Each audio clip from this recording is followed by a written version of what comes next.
What's going on, guys? JPS back for another video, and I'm here with Arturo. It's good. And today we're going to be reacting to best of Stephen Fry, amazing arguments and clever comebacks. And this is the first video of Stephen Fry's that I'm showing to Arturo. Yeah, never seen him. It's not really Stephen Fry's video. I believe it's going to be like a montage of things he said. But Stephen Fry is someone who has come up a lot in my reactions. I've done several reactions to him specifically, but he's also been involved in a lot of different British TV shows, a couple movies, and just general British culture. Like, it's crazy how loved Stephen Fry is throughout Britain. He was the head guy for QI, so he's been in broadcast, and of course he acts. He's super smart. He's known for his intelligence and wit. So this will be a nice introduction for you to see him. Yeah, I'm excited. And yeah, let's get right into this, guys. Hit that like button, hit subscribe. Consider joining that Patreon to see some of those shows that Stephen Fry's in my reactions to him. And let's get it. And our final speaker is against the motion that the Catholic Church is a force for good in the world. He's the actor, broadcaster and author, Stephen Fry, a bit of an all-rounder really. Stephen can turn his hand to many things, very popular with his legions of fans. Stephen, let's hear your views, see how well you do in the popularity stakes with people in the Vatican.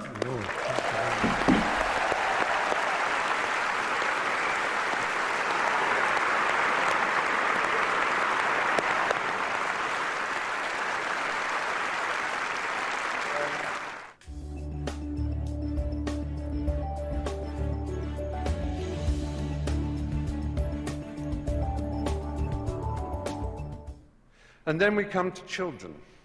Well, it's all very well to say the world didn't know better. The world had no knowledge of how dangerous a crime child abuse was. I want to read you some of the words of Ratzinger, the current Pope. Staggers me to admit that he is the head of state of a country. Incidentally, Anne Widdecombe said, "We didn't have the power of a nation state." Yes, you do. You are a nation state. Yes, I wrote it down. You mentioned that. You are a nation state. And it is no accident that the UN Cairo Population Conference, when they were trying to do something about the world's population spinning out of control, Vatican City, as a nation state represented at that conference, made a joint statement with the Islamic countries of the world, notably the most extreme Islamic countries of the world, led by Saudi Arabia. And it began, "On behalf of the revealed religions of the world, ... And what it did was essentially hobble and veto any possibility of women's sexual freedom in the world, because as we know, the Islamic religion and the Catholic Church have never been anything other than implacably opposed to women's choice in their own bodies and their destinies. However,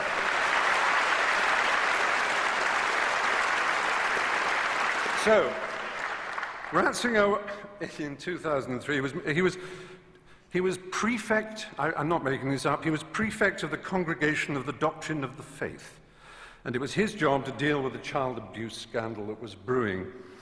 His first act was to write a letter to Catholic bishops ordering them, on pain of excommunication, not to talk to the police or anyone else.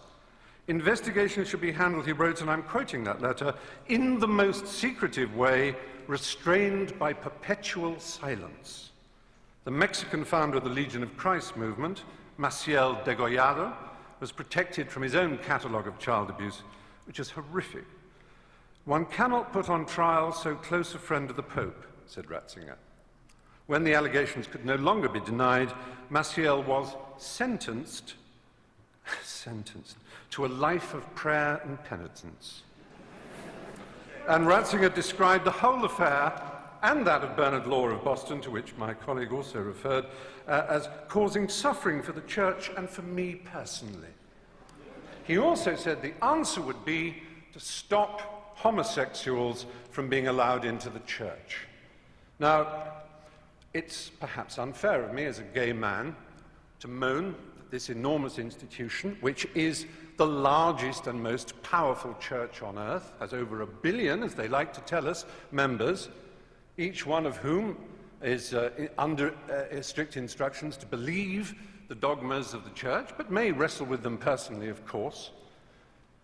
it's a little hard for me to know that I am disordered, or again, to quote Ratzinger, that I'm guilty of a moral evil simply by fulfilling my sexual destiny as I see it. It's hard for me to be told that I'm evil, because I think of myself as someone who's filled with love, whose only purpose in life was to achieve love, and who feels love for so much of nature and the world and for everything else, and who, like anybody decent and of an education, realizes that in order to achieve and receive love, it's a struggle. It's not one that needs a pope to tell you how to do it. It certainly isn't one who needs a pope to tell you that you're evil. With 6% of all teenage suicides being gay teenage suicides, we certainly don't need the stigmatization, the victimization that leads to the playground bullying when people say you're a disordered, morally evil individual. That's not nice. It isn't nice. All right, so he's going in right now. Yeah, he is. This is all about the Catholic Church. He's talking about the child abuse scandals and things like that, and that is not far from home. I wanted to bring that up. Mm-hmm. I remember in high school I was learning about it, and all up and down the East Coast, I think they have a special problem with it in Boston, where there's just so many cases of, well, child abuse. And I believe last year there was actually a pretty big case in Baltimore that I was hearing about that was going on. A lot of people getting paid money. Sometimes they pay them to keep quiet, and there's all types of stuff associated with that. But then, of course, what he's talking about, being gay, you're not exactly welcomed into traditional forms of some religions. Right. And that's just a fact. Yeah. When he's talking about child abuse, he's talking about like pedophilia, like within the church. Yeah. Oh, okay, Exactly. okay. I was a little confused about that. Yeah. Well, he seems to be making some valid points, honestly. Yeah, man. I can't really agree or disagree with anything he said so far. Like, he's just saying it how it is, in my opinion. Yeah.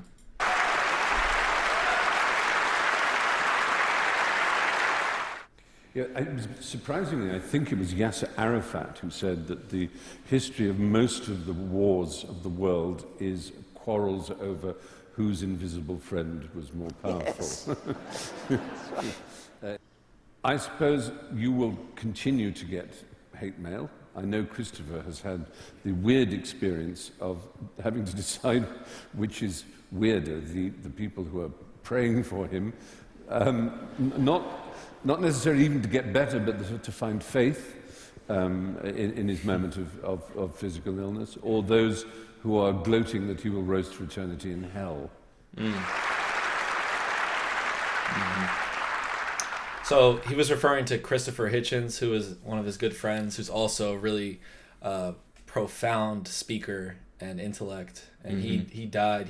I think he was dying at the time, but he was a big atheist. Yeah. So all the religious guys, while he's on his deathbed, are like, "We'll see you in hell," blah blah blah. Bro, that's like messed up, man. I know it is so messed up. And you're supposed to be promoting love and spreading peace, regardless of anything. Exactly, love thy neighbor. But I just see so much hate coming out sometimes, and I'm like, Yeah. what are you guys really promoting here? No, yeah, exactly. Something happened, I think, a couple months ago. You remember where there was this guy, me and Arturo and Stefan were walking, and this guy approaches us from this alleyway.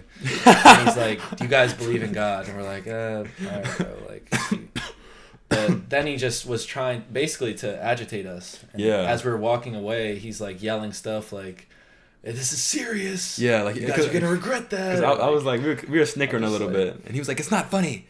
And then so he said something like, "You're gonna be like, oh, like you're gonna spend your eternity in hell or something." And it's like, are you really trying to like scare us into believing what you want us to believe? Yeah. Is that really the approach you want to go by? I don't know if the God that you believe in would necessarily agree with that.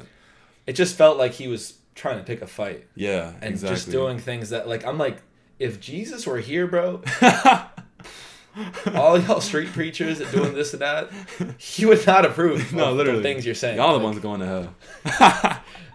It just blows my mind, but it does. That's what they're looking for, an argument. So yeah, exactly. What you need to do is just keep quiet and walk, but it's hard. They want a reaction so bad. So bad. It's like they're fighting for reaction. Like, you're literally spending your free time over here trying to preach to strangers. Like, and kids, too. He was at least 10, 20 on a college years. campus. Like, bro, what's up? The kind of cruelty in Catholic education, the kind of let's not call it child abuse, it was child rape the kind of child rape that went on systematically for so long, let's imagine that we can overlook this and say it is nothing whatever to do with the structure and nature of the Catholic Church and the twisted, neurotic, and hysterical way that its leaders are chosen. The celibacy, the nuns, the monks, the priesthood. This is not natural and normal, ladies and gentlemen, in 2009. It really isn't. I'm sorry. Yo, His she comment looks- about the celibacy, they're pissed. Really, yeah, she looks super mad, Yeah. bro. 'Cause- she's like saying stuff like, Well, Stephen Fry has the mic right now, and she can't stop him. That's what's happening. But I think the celibacy is a big reason for a lot of that child abuse and a lot of those cases. I just, it's not natural. It's not humanly natural. Like, that is the bane of our existence. Yeah. And you're gonna take it away or restrict it. yeah, right. What? It's like putting a bag over your head. Like, you can't breathe. Yeah, no, facts. It's completely natural. And yeah, the fact you try to restrict that, I mean, I think that brings so many I never people thought about it so like that, much honestly. problems. Like, and that's not just a Christian thing, or like that's spread across a lot of different religions. Is that idea? Not necessarily celibacy for marriage. It manifests itself in different ways, but Right. they really can try and control sex and yeah, the body, lust, of course, Right. which plays into that. But I don't think it's always just lust, you know. Yeah, And I don't think that's a fair way of looking at it. Like, it's life is what it is. yeah, that's true. So- It's yeah. So you're born with it. It's not like something that, like, it's not like a choice or something. It's literally innately inside you. Yeah. So yeah, the fact that you try to restrict it through belief and everything, I do think that is It's as unnatural as it can get, in my opinion. For me to be called a pervert by these extraordinarily sexually dysfunctional people, I don't think human history's ever had more. Oh my God.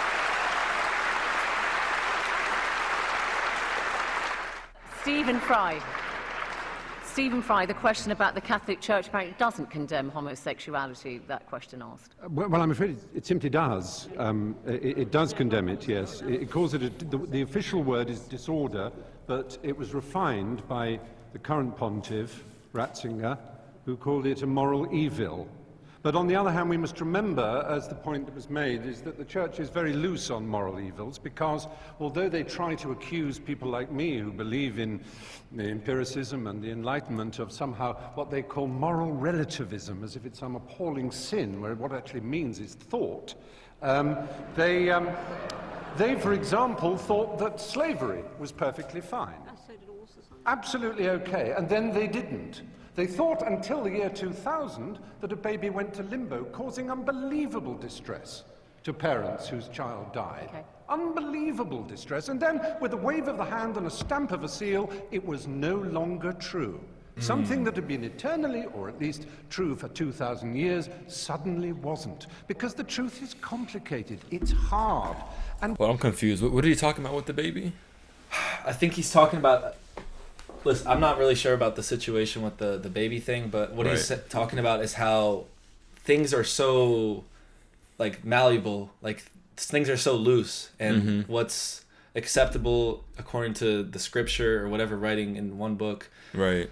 and just change so years, suddenly? They just change it, and he was like, with the stamp of a seal, it's Right. changed. Yeah. Something that was supposed to be eternally true, Yeah, like a is moral- no longer there. Like, how do you just change something like that when it's supposed to be absolute? Yeah. Which is what God is it not? Mm-hmm. So, God's not changing the book. The humans are. Yeah. I mean, it's pretty simple. Yeah, based on what they see fit. Like, I wonder how much some of these stories and things have changed throughout the Evolved, years, being yeah. passed on, and mistranslations and Right. all types of things. And just the way we interpret them now is completely different. Yeah. So, It's literally like centuries later. It's like how could it mean the same thing now? When we're in such a different world, almost nothing is the same. Like almost everything is completely different. and you see people trying to transform religion to fit into their own ideals, but Yeah. I don't think it should be this shape-shifting morph thing. It's either, are you religious or not, or is this or not? Like, I don't know. what is the point of the Catholic Church if it says, oh, well, we couldn't know better because nobody else did? Then what are you for?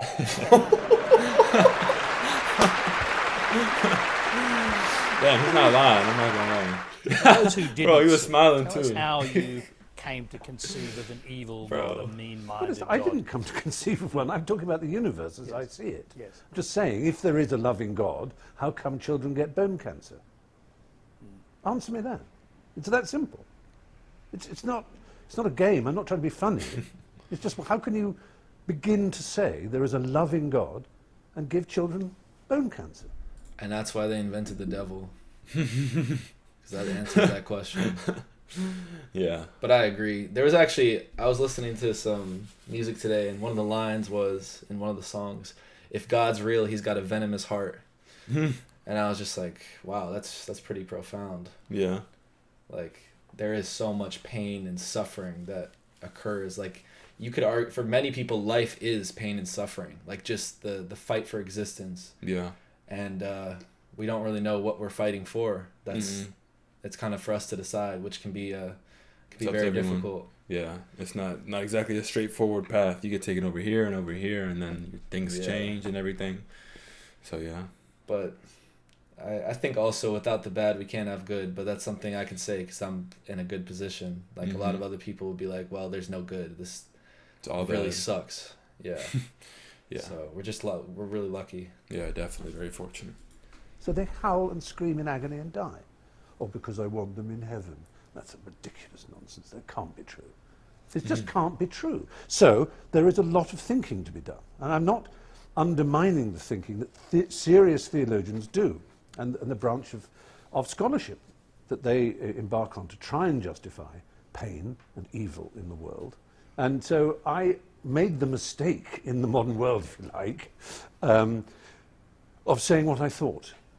And one of the biggest errors that you can commit in our times is to be honest if asked a question. More on that in a minute, because honesty can get you into trouble across a range of things. Especially, oddly enough, it gets you into trouble with moral, religious people. Well, it did on Twitter, didn't it? There was a viral explosion on Twitter. Oh, it was mostly favourable by a huge amount. It was favourable because I think that's an obvious question. It's the simplest question we all ask about religion. There's the obvious prime one, which is what's actually known as the prime mover argument in religion, which is if there's a universe, who made it? There must be a first cause. And then any child can say, well, then, if it's God, who made God?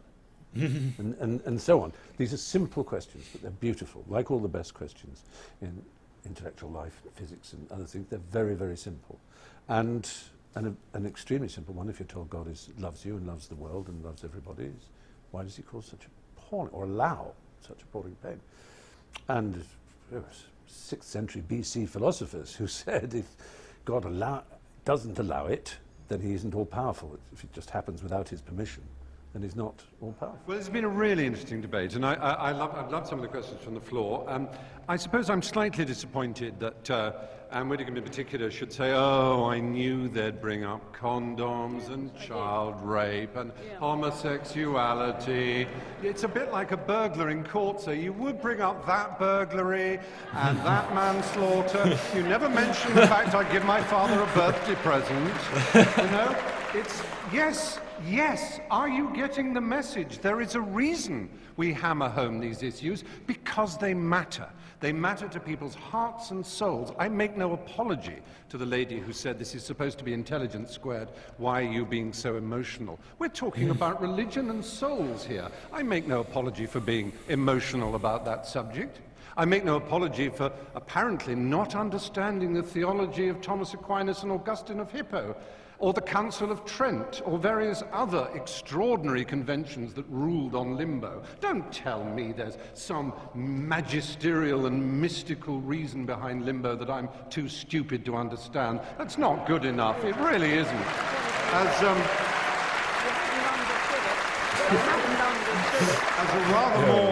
rather more contemporary theologian, Bultmann, said, the problem with mysticism is it begins in mist and ends in schism.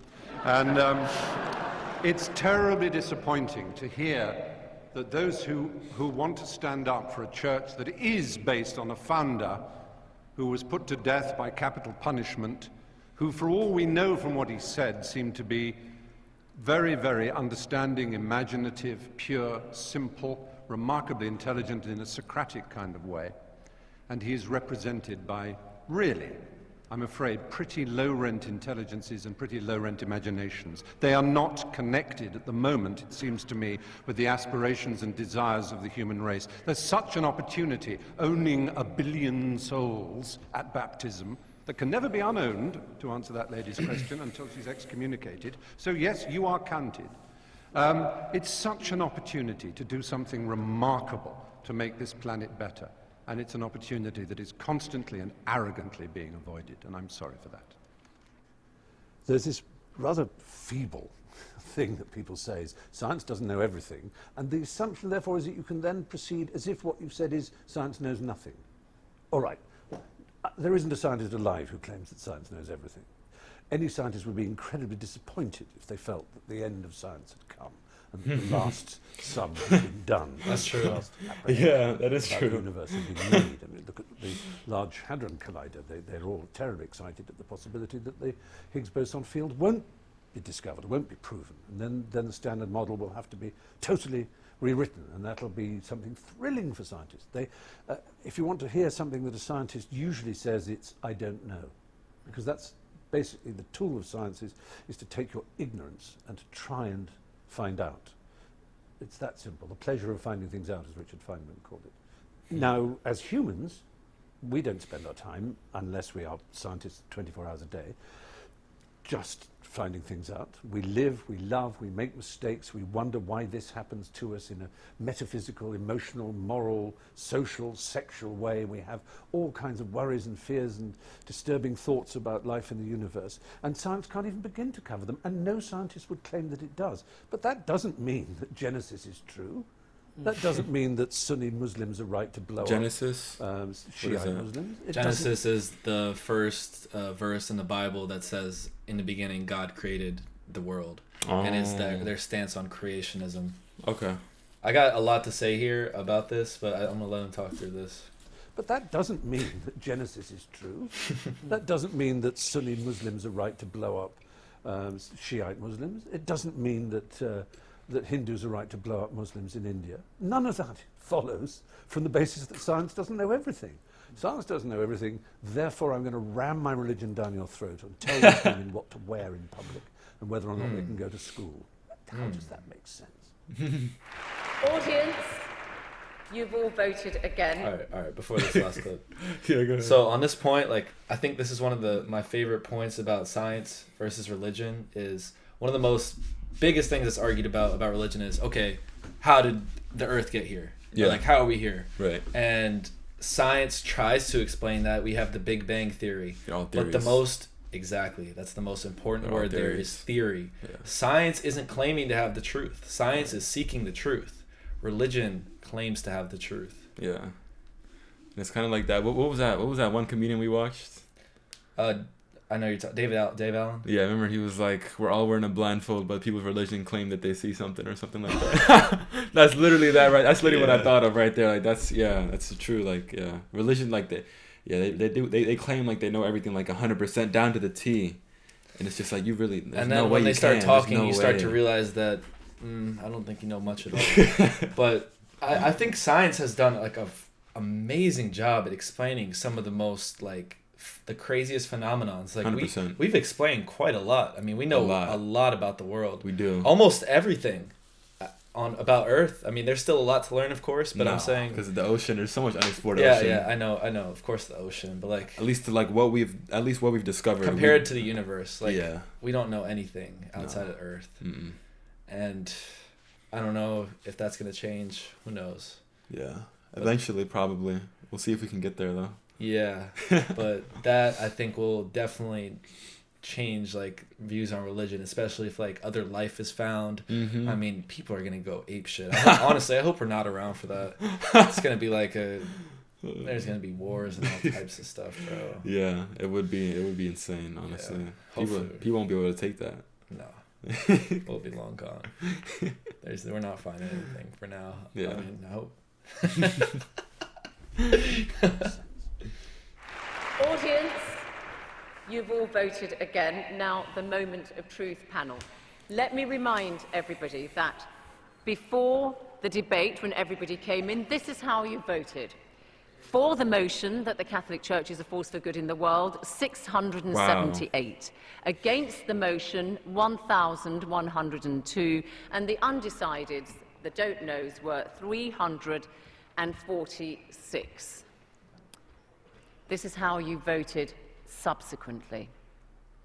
For the motion that the Catholic Church is a force for good, from 678, it's gone to 268. Damn. I'm sorry. Oh my goodness. I'm sorry. Against the motion, I'm sorry. it's now 1,876. Holy. Yo, that's actually wild. And you can see that doesn't leave very many don't knows. It's 34 undecided. Damn. So commiserations, Archbishop and Anne Widdicombe. Congratulations, Stephen Fry and Christopher Hitchens.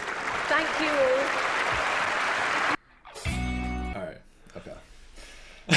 Yeah. So That like, was you come in, they ask you that question, and you're basing that off of like your life, I guess. Yeah. Or what you think. So he changed that many people's minds. That's crazy. I want to know how long that convention was. How long it took for that to happen, honestly. That was super interesting. But you could see like he was just destroying those two people. Yeah. We didn't even get to hear what they said, but I'm sure it was a load of you know. And the guy on the left, he seemed to go back a little bit. You're talking about the African guy? Yeah, the black guy. Yeah. He seemed to take it more like a trooper. Like the white lady seemed super bitter. She was talking while he was talking. I heard her in the background a few times. And that just goes to show you like people like that are the ones who really are just not just super close minded, and they hate change. And you get the black guy, he's taking it like, I can see, like, you know what I'm saying, he's kind of laughing a little bit. He's not taking it so seriously. But people really associate beliefs with like themselves to the point where it's like they can't even look on the other side of another perspective. Yeah. And it's just like, and that's why I try really hard to not get too like close-minded or pessimistic. Like I still am open to certain ideas, but like it's hard. I need some evidence. I need the science. Like, you know what I mean? Yeah. And I'm not getting much. It's hard to buy into anything. Yeah. But what did you think about Stephen Fry? Your first time listening to him? It's very well spoken. I'll say that. And yeah, he seemed like a pretty smart guy. He's making a lot of valid points.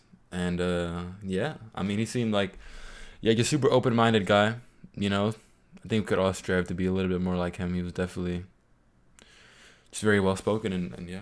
Yeah, I'm always amazed hearing him speak like improv. Yeah. Like the way he speaks is almost as if he had a speech planned out or like a script. Literally. Yeah. Like he's crazy right in front of him. Yeah. You can really tell he's talking like from the heart. Like he really means what he says. Actually, a direct connection for you. So you know Jordan Peterson? Yes. Him and Stephen Fry have gone on a lot of debates. Oh, really? A lot. Yeah. They're good friends. So yeah. Jordan Peterson, of course, he believes in God. Oh, he does. Stephen Fry doesn't. But they're both just incredible intellects and both make like great points about life and stuff. Yo, I gotta see that. I didn't. Yeah. They have a full debate. Holy. They have a full debate. I think it was actually about he said God is evil or something, and Jordan Peterson debated him on that. Wow. But what I really like about them is they're able to put it to the side and still. It seems like friends. They get along, and that's how I am. A lot of my friends have differing views to me, and you still want to surround yourself with people like that. You kind of need it. I think it's beneficial overall for your 100%. Life. Yeah. So that's another difference. Is like I don't like the people who just want to stick with their religion or whatever. Right. Just stick with their clique. People who they believe it's like a little cult circle. Like no, like literally. Like, go out there and, you know what I'm saying, like, go see something. Because you can learn, even if you don't believe in whatever they're believing, you can always learn something from someone or a lesson. Yeah. So, important to always listen to people. Right. Because what I will say about religion is it definitely does teach some good principles and values, I think. It does. So, I think that, like, that aspect of it, I do admire, honestly. But it's just, like I said, you can always, like you were saying, like, you can just pull things, you know, from people's perspective and bring it into your own life and, you know what I'm saying, improve your quality of life. Facts. Yeah. So. Anyways, hope you guys enjoyed it. First Stephen Fry video for Arturo. It was a good one. Yeah. I really enjoyed that. Me too. Hit that like button, guys. Hit subscribe, and we'll see you all in the next one.